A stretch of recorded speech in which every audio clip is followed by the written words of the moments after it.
এতক্ষণ পলক যেটা বললো 60 টাকা 70 টাকা চালের কথা বললাম, 10 টাকার খাওয়ানোর কথা একেবারে ওই জায়গা থেকেই গেল না, একবারও উচ্চারণ করলো না। আমি বললাম 250 টাকার সার এখন যেটা কম বেশি 1200 থেকে 1800 টাকা কিনতে হচ্ছে, ফ্রি সার দেওয়ার কথা, 10 টাকা সে চাল খাওয়ানোর কথা, তো সেই ধারে কাছ থেকে যাওয়ার কোনো কথা নেই। 57 ধারা 32 ধারা এইসব আলোচনা করা আরো বিপজ্জনক। এর মধ্যে আছে আপনার এখান থেকে আলোচনা করে যাবজ্জীবন জেল খাটার মতো পরিস্থিতি হবে। এই জন্যই বলেছি যে পরিস্থিতি সেরকম নাই, আপনি সেদিকে টানলে আমরা তো একটু ঘরে ফিরতে চাই, সেই ঘরে ফেরার মতো পরিস্থিতি এখন সংকুচিত হয়ে যাচ্ছে। ভাইরে, দুর্ভিক্ষের দেশ থেকে জিয়া রহমান খাদ্যে স্বয়ংসম্পূর্ণ করেছিল, লক্ষ লক্ষ মানুষ বমি খেয়ে বেয়ারিশ লাশ হয়ে একটুখানি ফ্যানের জন্য ঘরে ঘরে আপনার গিয়ে এখানে দাঁড়াইছে, খুব বেশি দিনের কথা না। আরে ভাই এখন তো একটু কথা বলার অবস্থা আছে, যত বিপজ্জনকই হোক। একটা সময় তো রাজনীতি দলই করতে পারবে না একটা দল ছাড়া। কিসের জাসদ, কিসের ন্যাফ, কিসের জাতীয় লীগ? দল করলে এক নেতা এক দেশ, এগুলো কাটিয়ে উঠেছে তো। হ্যাঁ, বঙ্গবন্ধু শেখ মুজিবকে নির্মমভাবে হত্যা করা হয়েছে। কে করেছে? আওয়ামী লীগ করেছে। কে তারপরে প্রেসিডেন্ট হয়েছিলেন? খন্দকার মোশতাক হয়েছিলেন, বঙ্গবন্ধুর ছায়া।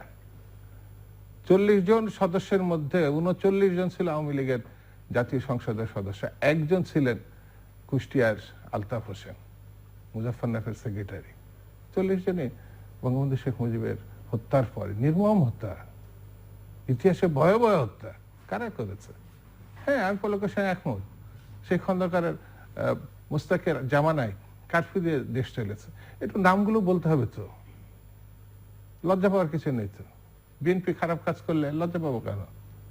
আওয়ামী লীগ যদি খারাপ কাজ করে থাকে, বঙ্গবন্ধুকে হত্যা করে থাকে, নেতৃত্ব দিয়ে থাকে, প্রেসিডেন্ট হয়ে থাকে, কারফিউ দিয়ে দেশ চালিয়ে থাকে, স্বীকার করলে অসুবিধা কি? তাহলে একটু না সংশোধন হতে পারবো। বিদ্যুৎ ইউনিট 2 টাকা ছিল, 18 টাকা। ভাই সেই সময় কৃষক হত্যা, এটা তদন্ত করেছে, বিচিত্রা করেছে, অন্যান্য পত্রিকা করেছে, লিখেছে কি কারণে তারা নিহত হয়েছে, খুন হয়েছে। তো সব কথা যদি আমি এখন বলি, সহ্য করা খুব কঠিন। আমার আবার বলবার সময়ও বেশি নাই। বঙ্গবন্ধুকে সামনে শেষ করে আনতে হবে সামনে এনে জিয়া রহমানের বিরুদ্ধে ক্যান্ডিডেট হয়েছেন ওসমানী সাহেব। সেখানে গণতান্ত্রিক ঐক্য জোট নাম ছিল, ইলেকশন করেছে তো আওয়ামী লীগ, প্রার্থী জেনারেল ওসমানী, আর জাতীয়তাবাদী ফ্রন্টের প্রার্থী জিয়া রহমান হেরে গেছেন। হ্যাঁ, কষ্ট থাকতে পারে, আমরা যদি হেরে যাই, সরকার গঠন করতে না পারি, আওয়ামী লীগ গঠন করতে পারি। আমরা যে জিনিসটা বলেছিলাম, এক দল থেকে অভিযোগও থাকবে, বহুদলীয় সিস্টেমটা আসা, ভোটাধিকারটা নিশ্চিত করা, সেটার একটা সম্ভাবনা 91-এ দেখা গেছে এবং 3-4টি ইলেকশন আমরা করেছিলাম। কিন্তু সেই জায়গা থেকে আপনি যেভাবেই ব্যাখ্যা করেন না কেন, দলীয় সরকার, আপনি এমনকি 70 ইলেকশন কারা করেছিল? কোন দলের মুসলিম লীগ করেছিল নাকি?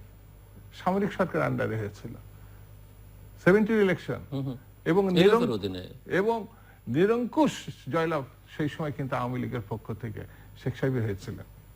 তার কাছে ক্ষমতা দিতে ব্যর্থ হয় ওই সরকার, যেটাকে হানাদার সরকার বলি আমরা, কিন্তু নির্বাচনটা ভালো হয়েছিল, সেটা উল্লেখ করে।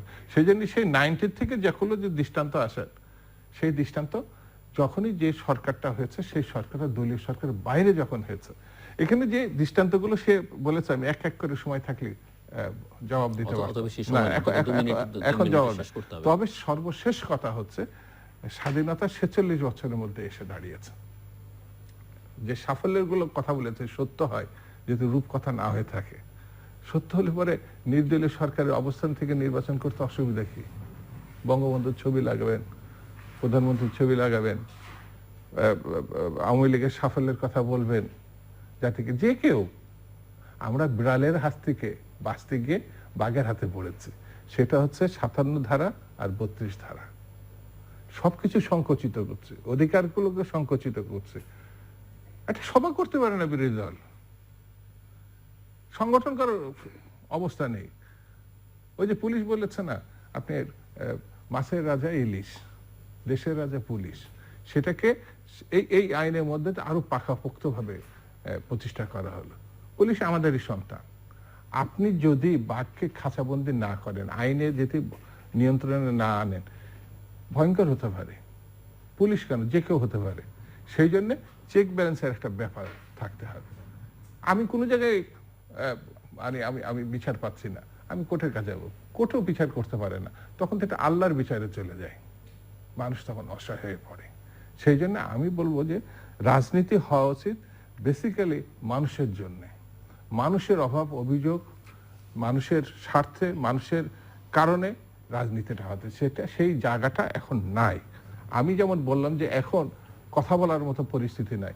পলকজি জানে না তা না, আওয়ামী লীগ জানে না তা না, তাদের ভিতরে পণ্ডিত বিশেষজ্ঞ লোক নেই তা না, কিন্তু ক্ষমতাকে খুব নিয়ন্ত্রণ করতে করতে করতে করতে এক জায়গায় নিয়ে চলে যাচ্ছে। সেখান থেকে বেরিয়ে আসাটাই হচ্ছে গণতন্ত্র। গণতন্ত্রের জন্য যুদ্ধ, স্বাধীনতার জন্য যুদ্ধ, সেই যুদ্ধটার প্রতি আমাদেরকে একটু শ্রদ্ধা থাকা উচিত। জুনায়েদ আহমেদ